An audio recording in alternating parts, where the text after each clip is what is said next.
on Central European Perspectives on the Future of Europe, an Austrian-French dialogue with the Visegrad countries, which the Austrian-French Centre for Rapprochement in Europe, of whom I'm the Secretary General, is jointly organizing with the Institut Montaigne in Paris. We had the first seminar of this kind already in December, focusing on Slovakia, and I'm very happy that today we can continue having a dialogue with the Czech Republic today. And I'm very grateful that our partner for today is the EUROPEUM Institute for European Policy in Prague, and I'm particularly grateful to its director, Mr. Bartovic, who will be moderating this session. And of course, it's a particular privilege to have a very high-ranking, top-ranking panel, and being able to welcome also State Secretary Milena Hrudíková. We are doing this because we feel that the role of Central Europe is not always appreciated enough in its context of contributing to European integration and its role in the European Union. And also because the role of the Visegrad countries, I think, is not always well understood. So we hope through this webinar series to shed some light on what the Visegrad countries actually are, how they interact, how they see their role, but also what the perspectives are from Bratislava, from Prague, from Budapest and Warsaw on a European Union which is still in the middle of a major crisis, this time a pandemic crisis after having gone through difficult years, an economic and financial crisis, what we call afterwards a migration crisis. We had Brexit. We welcome back geopolitics to a Europe which thought that it would not have to face it in the way I think we have.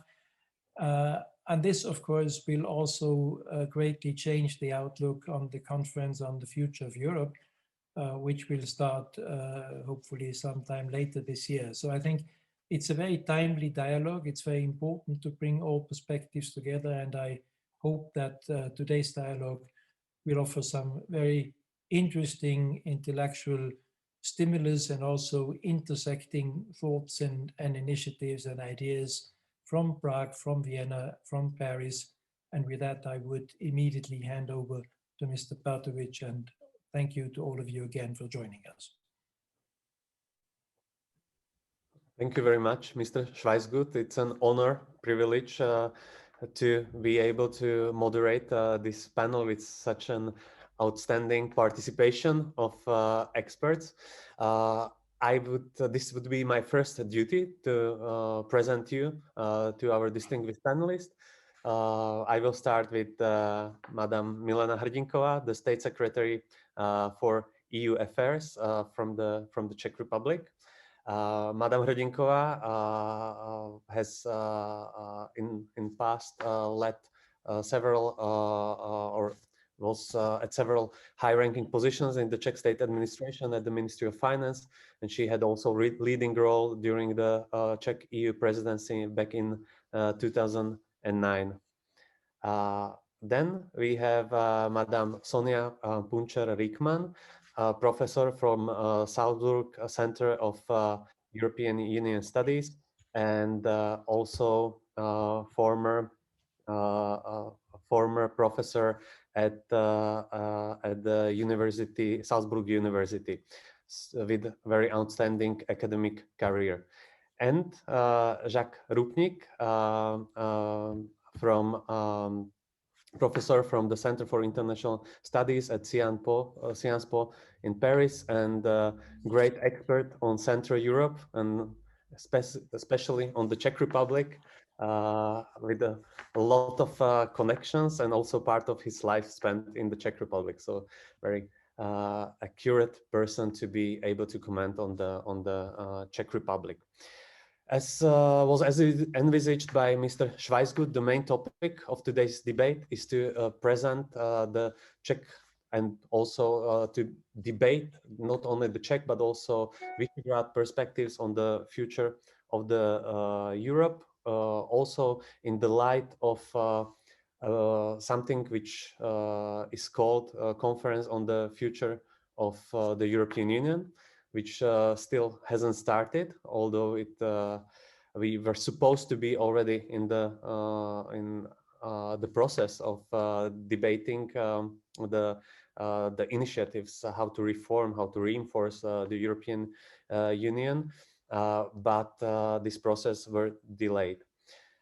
As SCHWEISGUT envisaged, it's not so often that a voice from Central Europe can be heard on the European level, with the exceptions of the situations when the voice is very negative.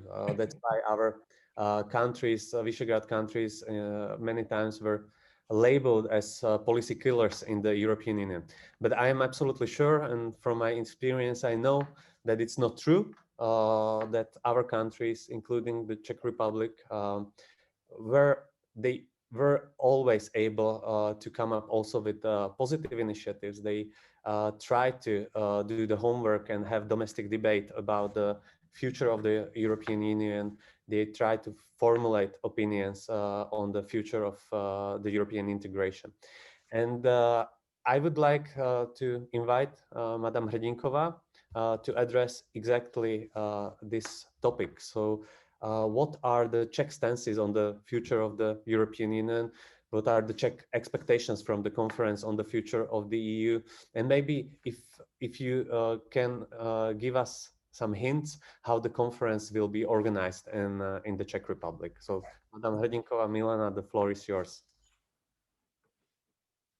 Thank you, Vlado, for introduction and warm welcome. Thanks, everyone, for the opportunity to join you in this very interesting debate.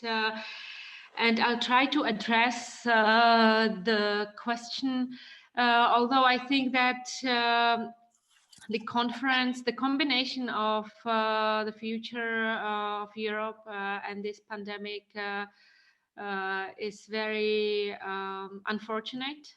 It's really something what doesn't help, doesn't support this particular topic, because what we intended to, what we wanted to see was a very broad and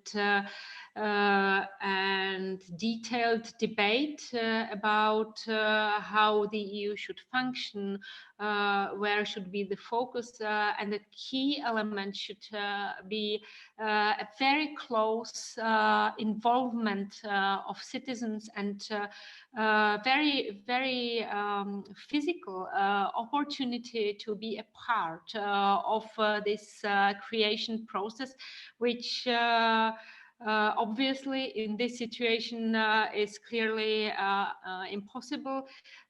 So my personal expectations are that the whole process will actually fully start when the situation gets a little bit back to normal, because doing all this via video conferences is not very convenient, and it's not efficient either. The Czech Republic addresses this issue in a quite pragmatic way. Maybe I should mention that the Czech Republic is one of the most Eurosceptical states in the EU, that general support, though increasing, is still very low. We do not know exactly why. That's a separate issue. There are several, I would say, directions or explanations of that, but we are talking about a country where citizens are generally very cautious about, what could happen, and they become even more cautious when they have the feeling that they don't understand, that topics are remote. They are not touching their own lives.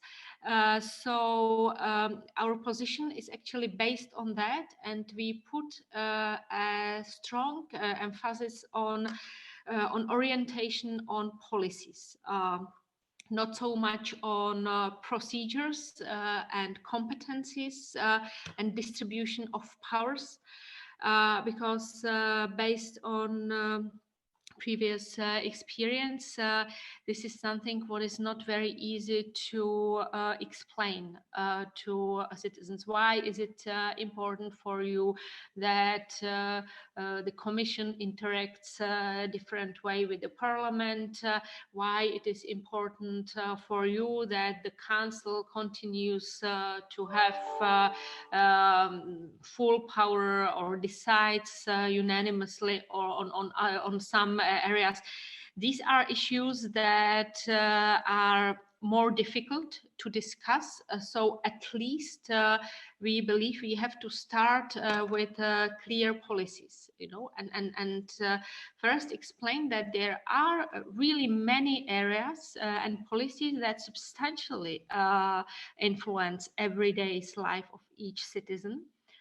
Which is not actually the general conviction here, because many people believe that the EU and Brussels is completely useless institutional framework, and they have no clear idea why it exists. So we take this also as an opportunity to explain and to promote the whole project that is immensely important, particularly for countries like the Czech Republic, and tell people, you know, how they are affected, and then ask them the question, and how would you like to be this in future? How would you like to see organization of business in future? Would you like to be more reliable, relying on the state of the Czech Republic, or would you like to see more common standards, for example,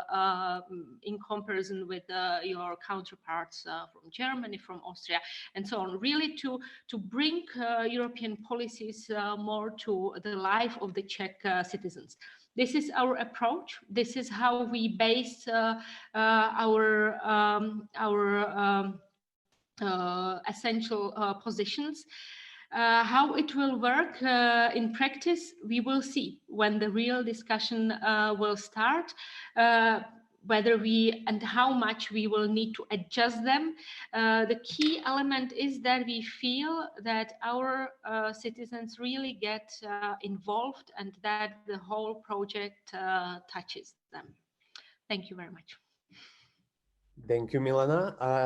I absolutely agree with you from my own experience and from the focus groups we did with Czech citizens, that citizens are not interested in the procedures. They don't understand the relations between the European institutions. These questions are for geeks like us who whole their life they dedicate themselves to the analysis of these issues, but not to the citizens. But if we are talking then about the policies, and also in the light of the upcoming Czech presidency in the Council of the European Union, which is in less than 2 years' time, or it's 1 year and a half, and the Czech Republic will take the steering wheel of the European Union. So, what will be the Czech priorities for both, for the change of policies or for the discussion during the conference on the future of Europe, and for the presidency of the Czech Republic in the Council of the European Union? I understand it's back to me, so I will address that as well. You are very much right. We are getting into the full process of preparation for presidency. Now we really start working on very detailed sectorial agendas. Our priorities will be very much linked to current and to constant priorities of the Czech Republic.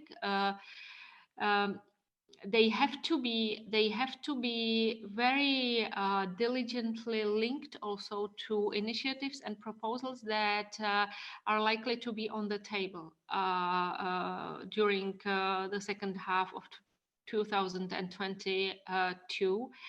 And now actually is the time where we start seeing more clearly the details of what they could be, and creating priorities if they should work well, is kind of choosing and picking process, because it's not simply saying, okay, we love industry, so let's look at industrial policy.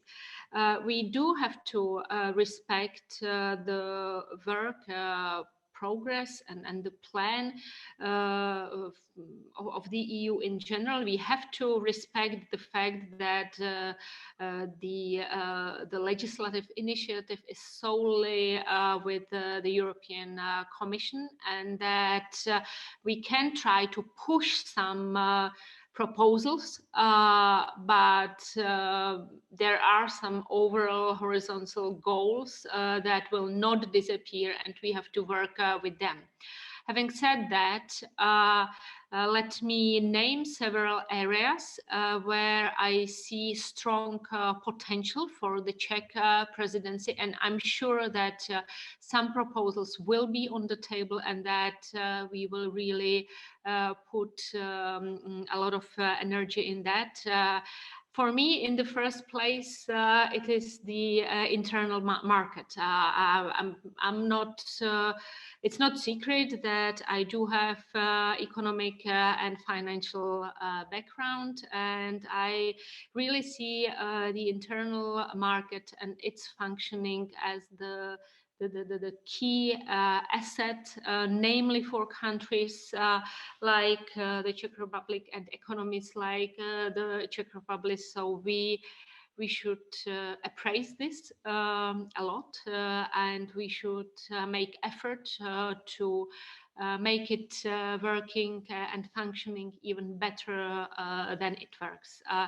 More concretely, I still think that we have a lot of do in the area of free circulation of services. That's the area where the internal market has not been completely completed, and there are many others where new elements in economy appear, and we need to adjust the current framework so that it works properly. It has to do a lot with the digital transformation, where I think the Czech Republic also has very strong potential.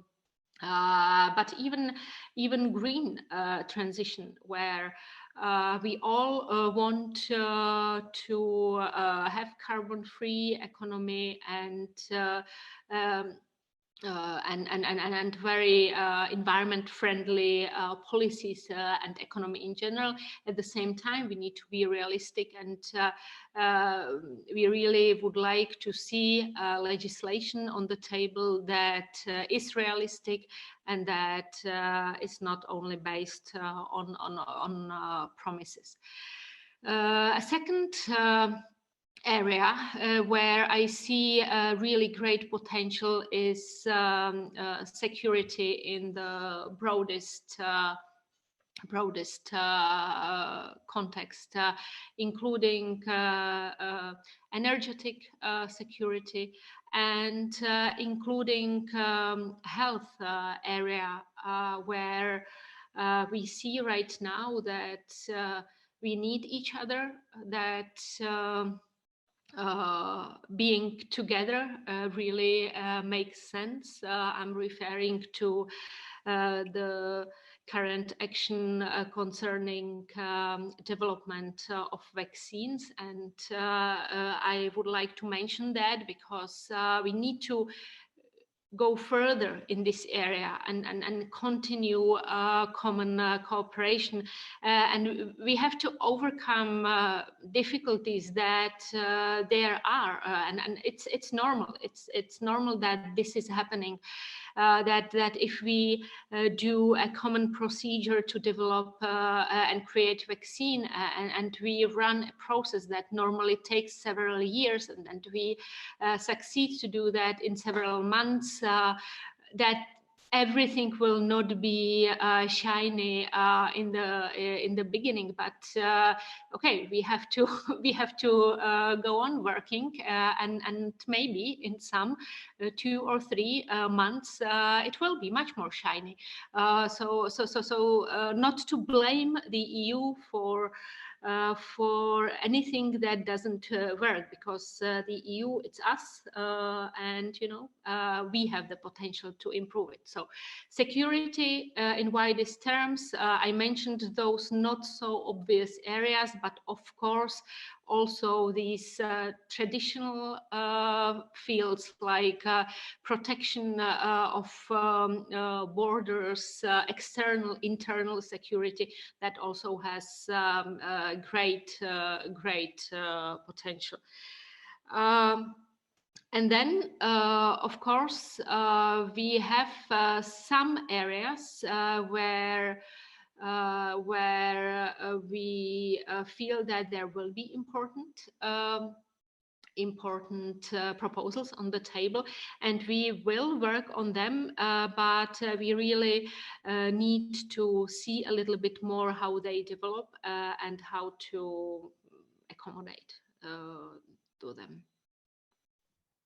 Thank you, Milena, very much for introduction of the priority areas for the Czech Republic in the debate about the future of the EU, and also for the Czech presidency in the European Union. I would like to now hand over the floor to Madame PUNTSCHER-RIEKMANN for her reaction, for her assessment of what was said, but also for the assessment where the priorities of the Czech Republic converge with the priorities of Austria. We are neighboring countries. We are very close partners. We have even a special regional cooperation format. We call it the Slavko format. In English, it's Austerlitz format, I believe. So is there a good level of alignment between Austria and the Czech Republic in the opinions about the future of the European integration? First of all, thank you for inviting me to this interesting session. To respond to your question, I would need to know a lot more about what Austrians want in this future of Europe debate, which is not all that easy to discover. However, what Madam State Secretary just said is certainly something both countries could build on. I don't think that there will be an enormous divergence in that respect. But perhaps you ask me half a year's time again, and I will be in a better position to explicate or to answer your question. I would like, if you allow me, to react to a couple of things State Secretary has just uttered, and I'm more in a position of asking questions than making clear statements. But nonetheless, I will start with a brief statement. Looking at the, for instance, Eurobarometer data, it is true the Czech Republic, the citizens of the Czech Republic belong to the group of the most skeptical citizens in Europe. But I also discovered that such assessment has to ambiguities. If you look at the different questions that are normally asked in the Eurobarometer, you have on the one hand this Euroscepticism. I absolutely agree. But then what you can also discover is, let's say, a sort of perceiving the EU as the new normal. If you look at the positive and the negative reaction, they are almost balanced, which is interesting. But then you have in the midst a quite considerable bulk of people, 41% in the last Eurobarometer, who are absolutely neutral. And I wonder whether it's not this large group of neutrals, and this, by the way, holds true for other countries as well, is actually the group of citizens, or the faction, if you want to speak so, on which to build the future of Europe. Not with the, let's say, outspokenly enthusiasts, not with those who are absolute detractors, but with those who have come to terms that the EU is there, that we are part of it, and that now the discussion has to be where do we go from here? This would be my first question. My second question is there have always been brief stints, and this holds true for Austria as well, where specific political groups flirt with Czechit or exit in the wake of Brexit. In the end, these groups disappear, or at least these discourses disappear. And therefore, I wonder whether, in particular, you, Madam Secretary, State Secretary, as an active politician, could not be much more confident that if people are involved in the debate, they might be less reluctant to go further. I wonder whether this is a position you could share. And in this respect, I think the priorities you have mentioned are certainly very, very valuable, very important, not only for the Czech Republic, but actually for the EU at large. In regard to a more specific Czech position, is there a debate or a will to join the euro? We know that 10, 15 years ago, the euro was actually to be adopted quite quickly after accession, but then this disappeared. And I wonder where the Czech Republic is standing now. And well, I would have another question, but I keep that for later. Thank you. Thank you very much, Madam PUNTSCHER-RIEKMANN. Before I will give floor to Milena to respond, still I would like to ask Jacques RUPNIK to speak. Similarly, like Austria is one of the closest partners for the Czech Republic, France is indeed one of the strategic partners. It's officially strategic partners of the Czech Republic. We have the strategic forum between France and the Czech Republic. France is very popular in the Czech Republic. Sometimes I am joking that we are pronouncing in French way also words coming from English. So that's just the evidence how France is seen in the Czech Republic very positively. So I would like to ask Jacques the similar question. What is your reaction to what was said by Madam HRDINKOVA about the Czech priorities for the future of the European Union, and how they align with the French priorities? Because I remember back in 2009, the Czech presidency in the Council of the European Union just followed the French one, and I wouldn't say that there was a high level of alignment between the two. It started in a way that a former French president, even it looked like he didn't realize that the French presidency in the council ended, and he tried to somehow continue. And also the slogan of the French presidency was Europe protégée, something like that. And the Czech was very opposite.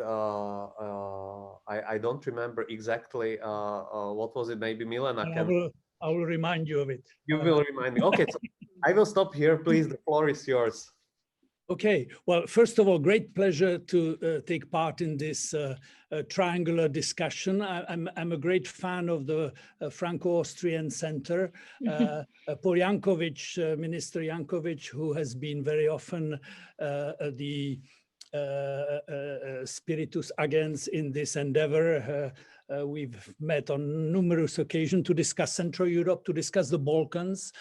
And I think this is very useful because it's a way to bring the Central European discussion closer to a French audience, which is not, for obvious reasons, as involved as you might have want, or as people like myself would like, because I've spent most of my life trying to get them involved and trying to explain what Central Europe is about. Incidentally, when you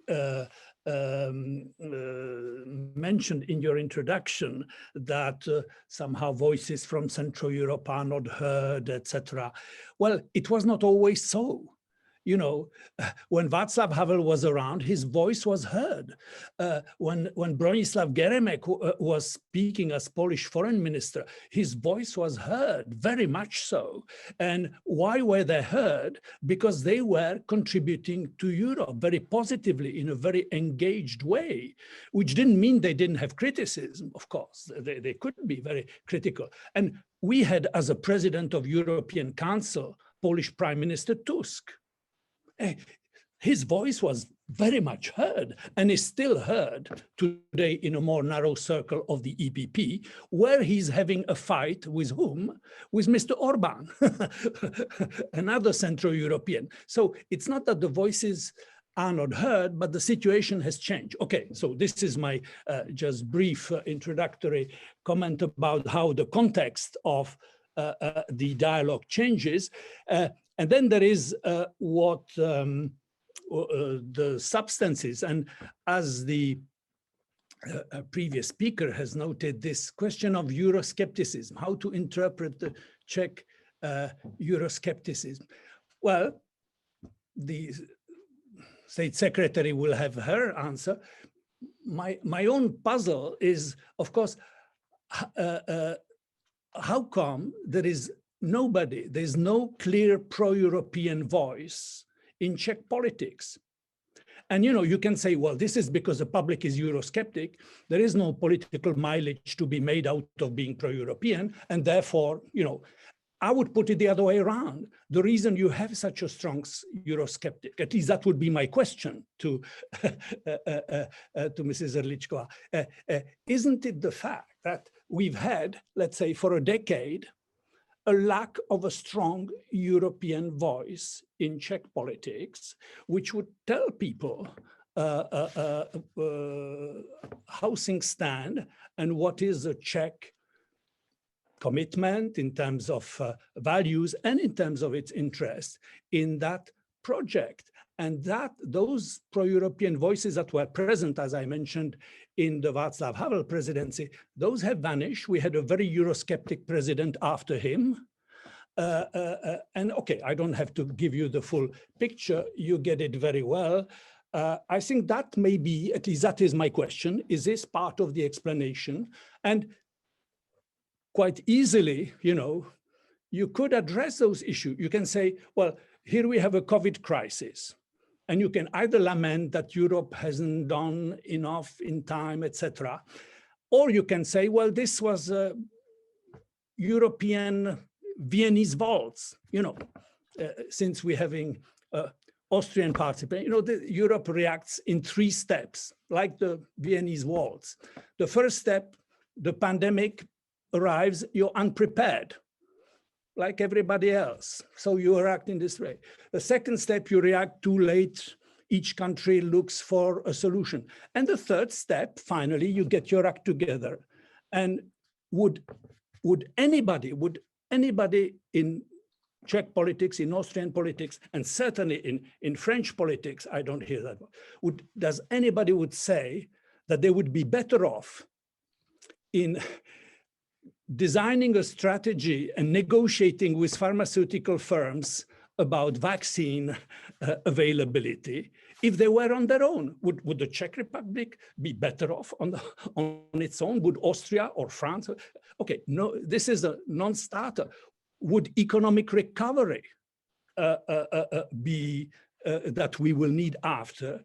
Would it have a better chance without the phenomenal huge package that has been adopted in July, and which, despite the opposition, despite the attempted veto by two of the Visegrad members, and incidentally, the fact that the Czech Republic did not join this veto attempt was very important because it allowed the perception that, you know, this Visegrad group exists and we can return to it later in the discussion, but it's not a bloc.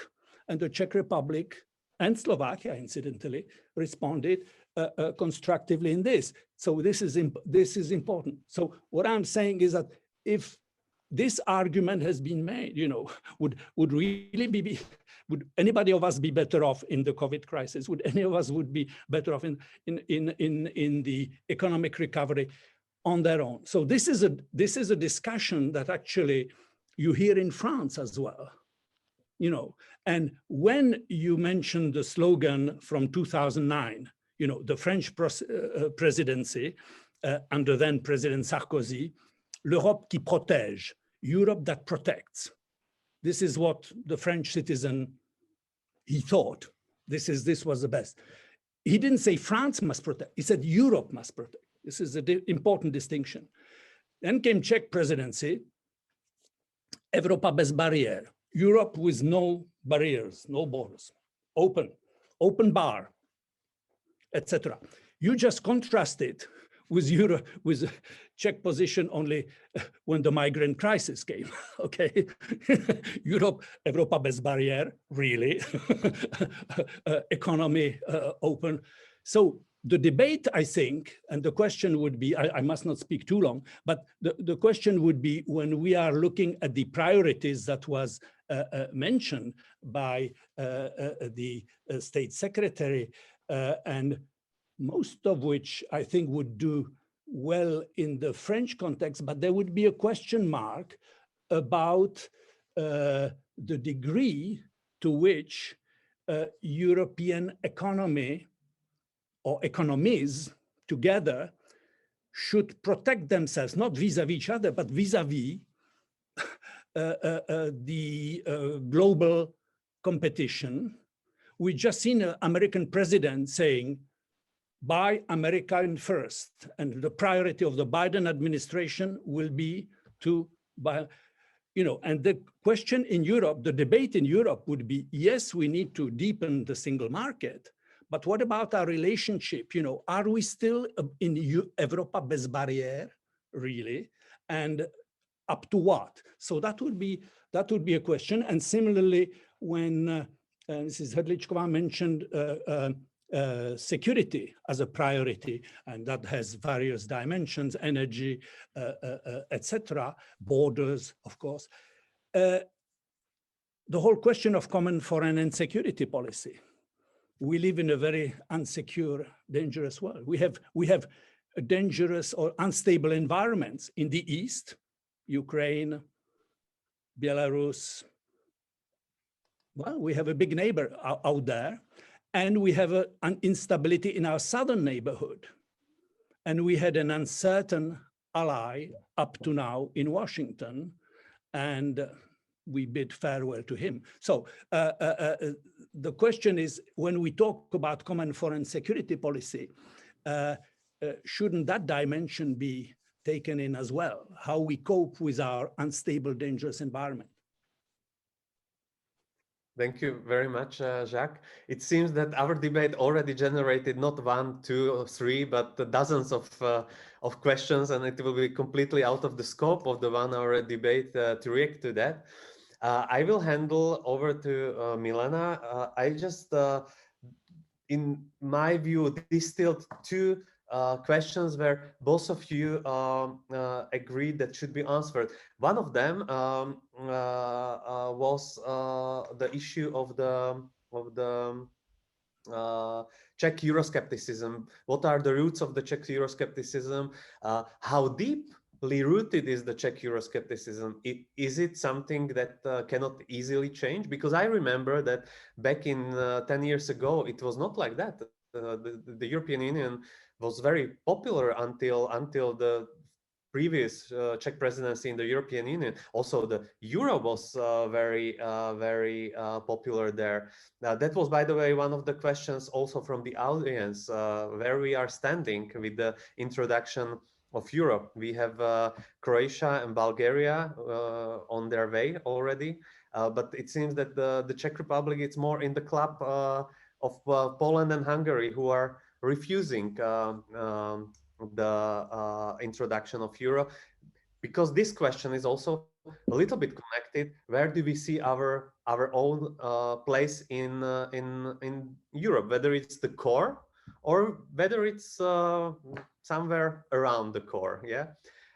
And I would also use this opportunity before giving floor to Madam HRDINKOVA. Where do you see the place of the Czech Republic, not only in the EU, but also in the Visegrad group, in Central Europe? Are we still so much aligned like we were a few years ago in the question of the migration and how to handle the migration crisis? Or recent positions in the negotiations of the recovery package show that this alliance, it's not so automatic and stable as it might be seen from Brussels or from other member states of the European Union. So Milena, plenty of questions. Try to address at least some of them. Okay, I will try to split these topics in some layers and to address as many of them as I can within the limited time. I will start with this very interesting question: where does the Czech Euroscepticism come from? And to me, actually, this is very much linked to excellent question that we heard. Can the Czech, or should the Czech politics be more confident in terms of being pro-European and supportive to actually form the Czech voters and the Czech citizens?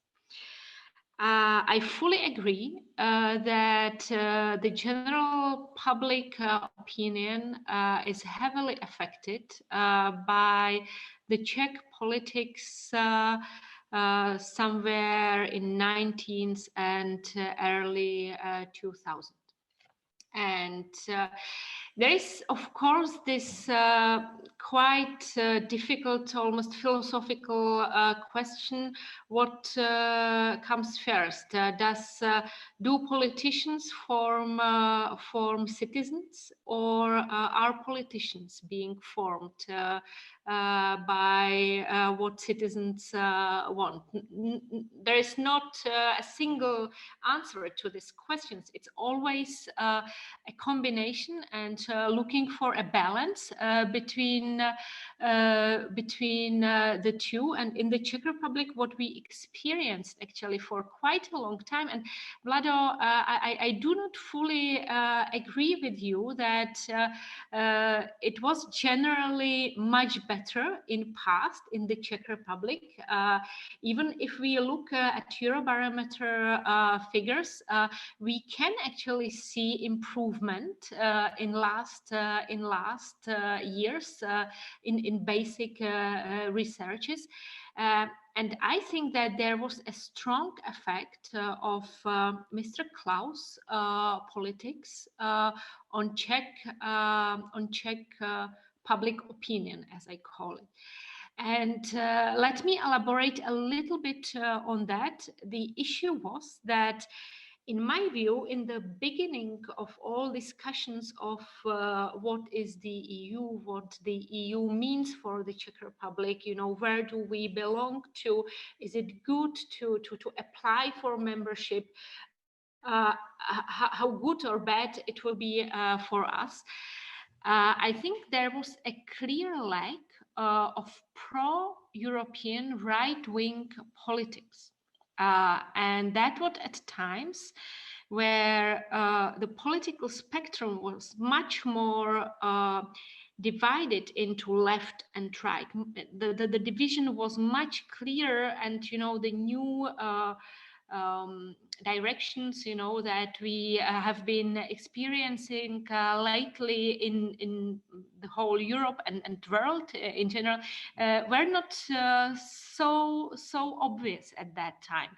So there was quite a large group of right-wing oriented voters who normally would tend to be pro-European, but they were not prepared to exchange their pro-European conviction for being more left-wing oriented, because at the same time they believed that the personal responsibility and right-wing politics is something what they need to choose. So it was really, and I can remember, because I was, and you must remember too, because you are similar age category. There was really a long time where you had to choose: am I European? And that it implied automatically you are left-wing oriented, or am I more attached to right-wing politics? And that meant, okay, but I will have to tolerate somehow, you know, more negative views towards the EU. So, in my view, this is the origin. It has been changing lately. But I think that, for example, this government of Andrej Babiš, is actually you know, they are just getting to the edge of Euro positivism, or of being Euro positive that they can afford. I have to say that, you know, this figure of 41% of people who are absolutely neutral to the EU, I interpret it more that they are indifferent than neutral. And in this context, I have to see that, to me, it has closer to negative than positive, because, you know, if I don't care, I don't maybe even know what I think about that, it doesn't really say anything very positive. I fully agree that there is a large space for better communication from the side of the government, that this is really area, and this is why I was speaking about the conference for future of the EU in very practical terms, and in terms and creating the communication that would attract actually citizens not only to the future of the EU, but to the EU and its benefits in general. So that would be on the Euroscepticism. Then we had a second part of questions, the second block, and that's on Eurozone. I'll be very brief on that, because we could have a separate debate on that. But I saw also some questions in the chat, so I want to address that. Yes, we are committed to join one day. Yes, in principle, we are, or at least we were at a certain moment, very close to fulfilling Maastricht criteria.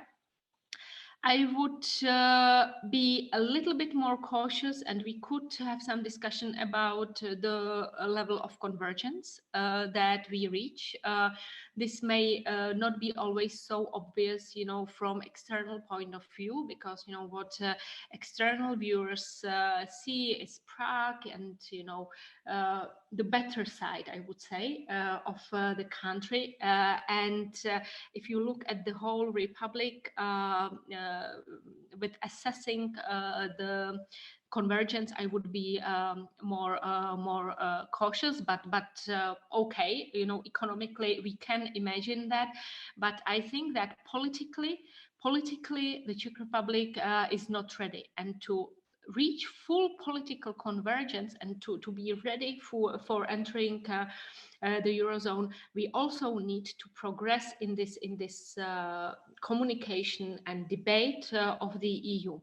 The second aspect of that is that currently, actually, we speak about Maastricht criteria and fulfilling them as potentially entering country. But let me pose another question. How many member states actually are fulfilling the criteria right now? And the question that we hear very often, even from citizens who are not expert in this area, are, is it really safe? At this very moment where we all see that this bloc will need substantial reform and getting back on track to be a part of that. Moreover, and all this was fully true even before this crisis started. We had a number of member states on the brink of 100% of GDP to debt to GDP ratio, and I don't want to speak about how it changes, you know, after crisis. We don't even know. So I think that, you know, we need not only compliance with Maastricht criteria as entering country, but we also need a little bit more stability and general credibility of the system as such to regain, you know, all these assets. That's a second part, and a third is V4 and our position in there. I think that with V4 there is a general tendency either to overvalue or underestimate a V4, and we should see this bloc and really assess it as what it is. It is an interest group within the EU, formally put together. It's not actually a political bloc because V4 is not dependent. Of course, the general functioning, yes, a little bit, but it's not strictly dependent of who rules the countries.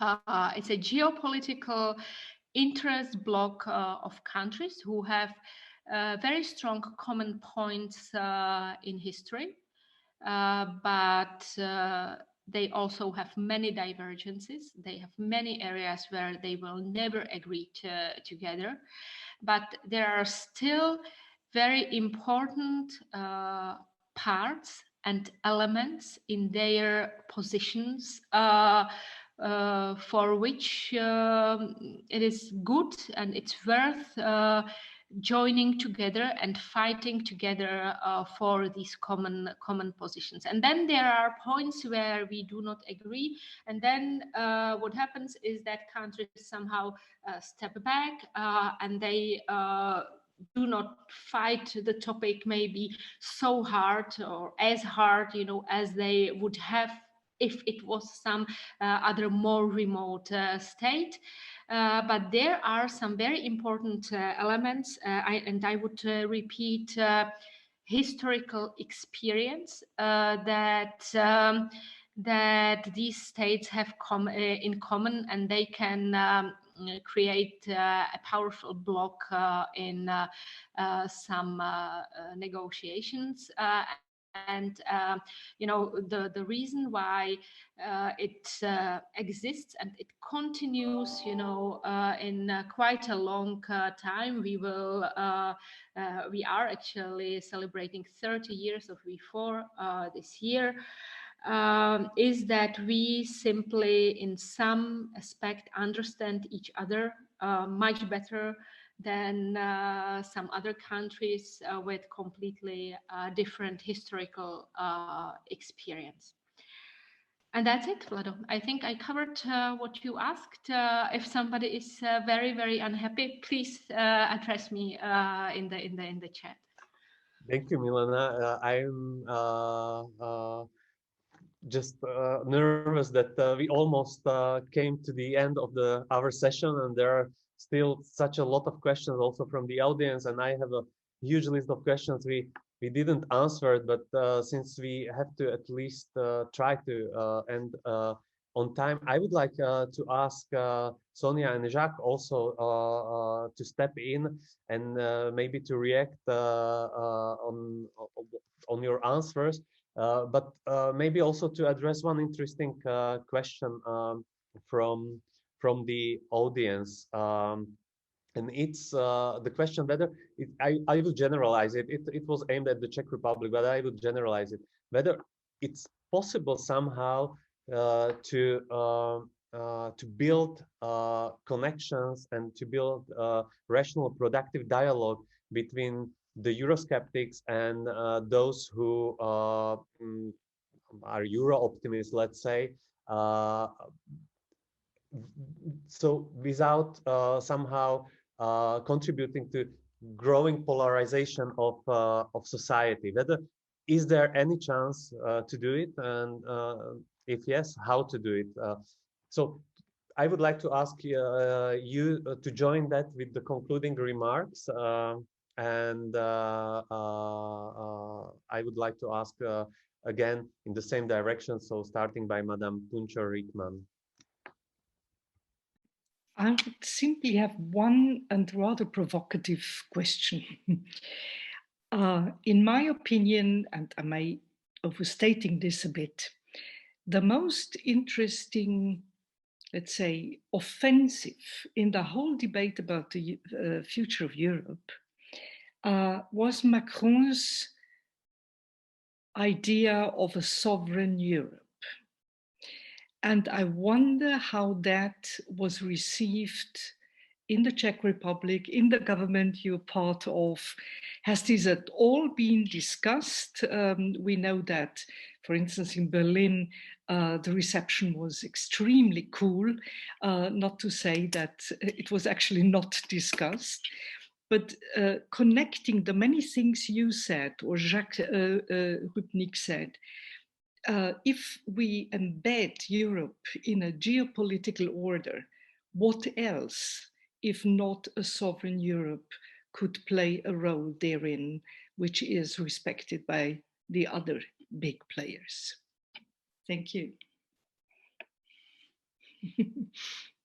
You look very skeptical. Jacques, the floor is yours. How to deal with Eurosceptic and pro-European? Europe has become a divide in domestic politics in number of our countries. This is not a specific feature in one of our countries, but it has become, and sometimes this divide becomes more important than the right and left divide, because we have seen our politics being reconfigured in the last decade, the rise of populism and nationalism, etc. So this is a European, a trans-European debate, and of course in Central Europe it has particular specific features, and so I don't have a magic recipe, but my take would be, given what the Secretary of State has said about the fact that, remember that right-wing voters used to be pro-European. And this was true at the up to the time of the joining of the EU, you had ODS voters in Czech Republic who were pro-European, and you had social democratic voters who were much more cautious. And okay, for a number of reasons, you know better than I do that this has evolved.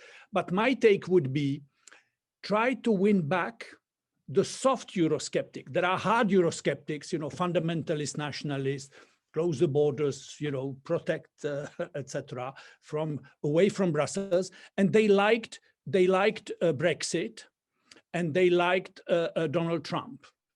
You know, just like you had America first, they would say, you know, Czechia first, or Hungary first, or whatever. So there is a divide there, and I think that the best way would be try to engage in a dialogue with those, with that part of the population, the soft Eurosceptics. You have reservations about Europe. Who doesn't?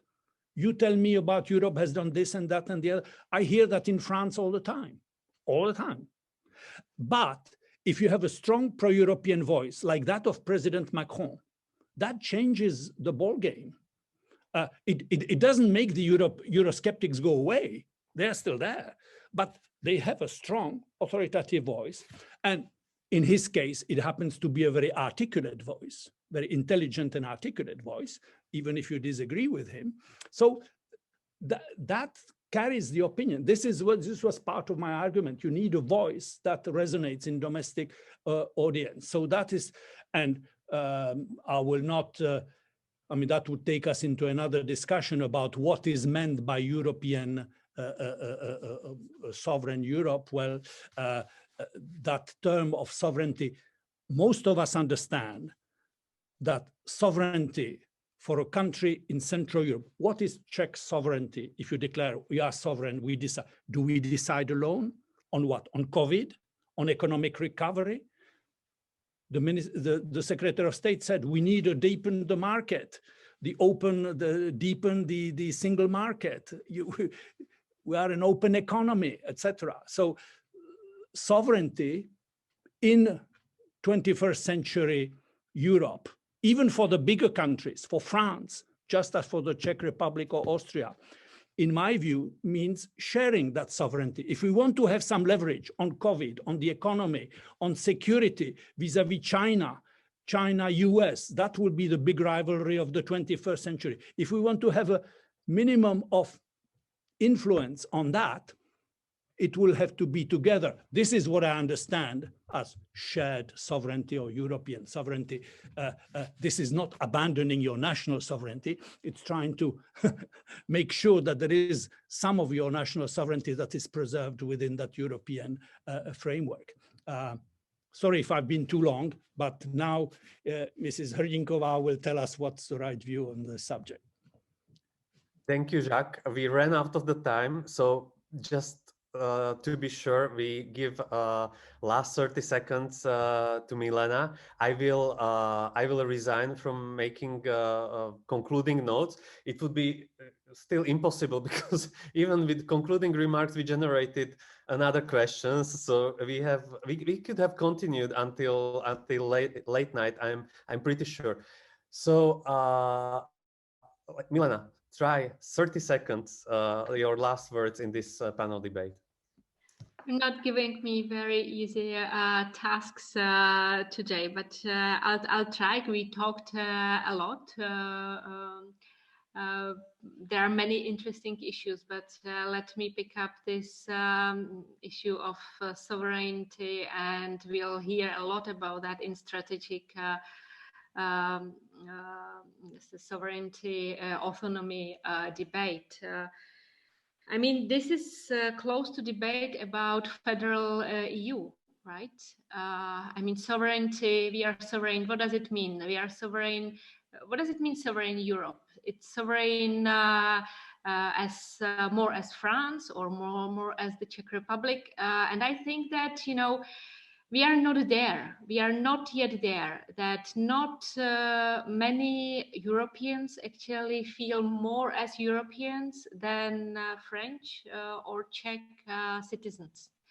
I think it would be much more efficient. I fully agree, but we can only make this step when we are ready for that. And we are ready for that when the vast majority of member states' citizens feel more as Europeans than as Germans, Swedes, Dutch, or Irish. So we still need to work on this unique connection of 27 sovereign, but yet very closely connected states, and we have to work out our compromises.